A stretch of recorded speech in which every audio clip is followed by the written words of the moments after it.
Good morning, good afternoon, good evening. This is David from miscellaneous Games coming at you with a new tutorial for s&box, the cool new way to make and play games thanks to Facepunch Studios, the people behind Garry's Mod, Rust, and other games you've probably enjoyed at some point. So today I want to attempt to address a problem that I see with tutorials in game development, because I think I can save you a lot of time and a lot of stress while also maybe even making it easier for you to be creative. So there's a common saying that goes, give a man a fish and you feed him for a day. Teach a man to fish and you feed him for a lifetime.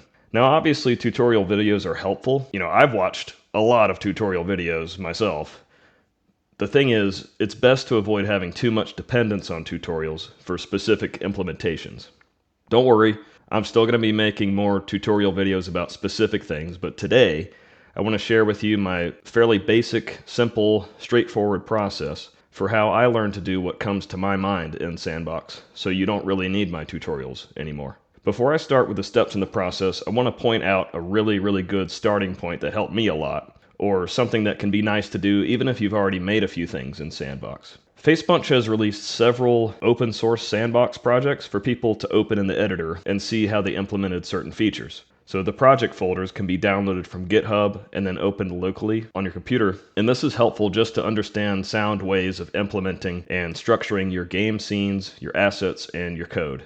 So check out the links in the description if that's of interest to you. There's also the Sweeper sample project included on your s&box editor launcher as soon as you install s&box. All right, step one. This might seem like an odd way to start learning something new, but stick with me here. Look at the editor open on your screen and think how you might be able to accomplish what you want to do. And just try it. Just like playing a game on your own and getting better, your intuition will improve over time, I promise, in any game development tool, especially if you consistently give your intuition a chance to prove itself to you. By the way, if you don't have the s&box editor installed yet, check out another video I have linked in the description for how to install the s&box editor, including how to do it for free if you don't want to buy s&box on Steam. Okay, step 2. If what you tried doesn't work like you thought it might, go ahead and proceed to the official s&box documentation, which, by the way, I also have linked in the description, and search keywords related to what you're trying to do. Synonyms are your friend here. In other words, if you're searching for delete, you can try destroy, or if you're searching for online, go ahead and try network. The s&box website's search functionality can cover their manual pages, their API documentation, and their forums post. Plus, they've got new community-oriented tutorial pages now available too. Keep in mind that Facepunch has shown awareness of people's discontent around the documentation as it was at launch, and they will continue to improve it over time. Give them a chance. Let's be patient with them. There's a ways to go with the documentation for sure, but it's already been quite valuable for me so far. Step 3. If you can't find it in the official documentation, do an internet search. I like using DuckDuckGo still these days, but s&box content has gotten crawled enough at this point you'll probably find something with just about any internet search approach. Synonyms are your friend here too, if the search engine isn't searching with enough fuzziness. It can be worth playing with how you're typing the name s&box too, by the way, in the search query. Occasionally I've only gotten applicable search results by using the term s-box in the query, which were excluded if I used the real name with the ampersand in it. Also note that sometimes you don't actually need something s&box specific. There are a lot more resources for C# programming in general than there are for s&box specifically. Step 4. If there don't seem to be any resources anywhere remotely related to what you're searching for, go ahead and post in the official s&box Discord, or if you don't like Discord, which is understandable, post in the official s&box forums. It can feel awkward at first, and that's okay. Just keep in mind that most other people are new at this too, and if they aren't new, they were at one time in the past.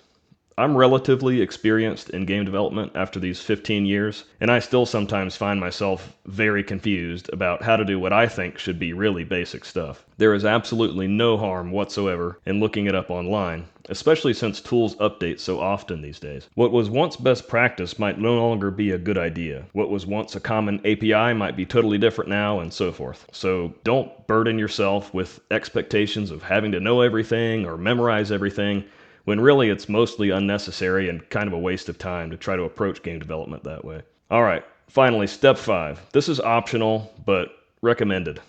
Pay it forward. Once you find a solution to a problem, go back to where you posted the question and post your solution. As more people do this over time, the development environment for Sandbox will become smoother because then those problems and solutions get crawled by search engines. And obviously, this offers a shortcut to someone else in the future with a problem like you just had before. It really doesn't take long, and it even kind of helps nail down the solution in your own mind by having to explain it to the internet, so you can improve as a developer by paying it forward too. Well, this was David from miscellaneous games again, and I hope this approach will prove to be helpful for you. I've used this process since I got started on Sandbox about 2 months ago, and I think I've made pretty decent progress getting used to this tool so far. I hope you're enjoying creating things in Sandbox, and feel free to try out one of my Sandbox games, Soul Crush Simulator, a dystopian satire horror casino simulation game that I think will resonate with a lot of people. I've got it linked in the description, along with some other Sandbox game development resources I've recently found to be convenient. Have a good one.